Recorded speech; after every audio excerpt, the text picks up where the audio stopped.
when I graduated from graduate school in architecture. I got a job in New York. After working for 6 months, my boss called me to his office. He told me, Lyndon, you've done an amazing job, but the 2 projects you're working on is now dead. So today is Monday.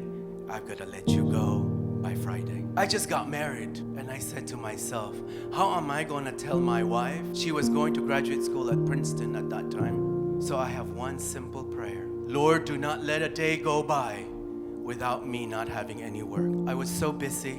I worked Monday, Tuesday went. Friday came. I went to this store. As I walked through, I was getting depressed because I realized that was my last day. As I gathered all the products and went up to that cashier, and there it was in the cashier, a Bible verse. Rejoice always. Pray without ceasing. In everything give thanks, for this is God's will for you in Christ Jesus.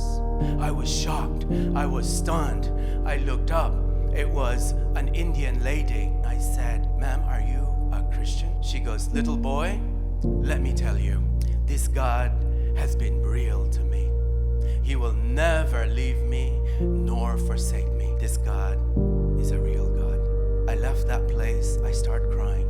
Here I was, a Harvard graduate, and I doubted the very God that has been very good to me. And there's this lady with a store, hardly have any merchandise, and praising God and being grateful for who He is. I ran back to the office. My boss says, Lyndon, someone just called, a friend of mine who wants to interview someone with 15 years of experience. I only had 3 at that time. I went to this interview and the people told me, we wanted someone 15 years of experience. You only have 3. He went through my portfolio, and after 20 minutes, he goes, I actually can hire you. Can you start tomorrow? Not a day went by without having any work. So God is a God who answers prayer. I'll be lying to you if I tell you today that I have an answer to the future, because I don't know what tomorrow brings. It may bring me poverty, but I know the God that feeds the sparrow is always there for me. Give Him a chance for those of you that do not know Him or are in the midst of conflict.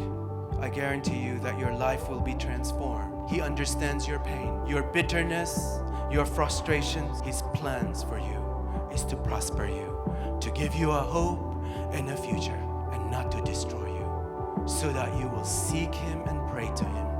Give Him a chance. Your life will be transformed, and He will give you peace and joy that the world doesn't understand. Peace and joy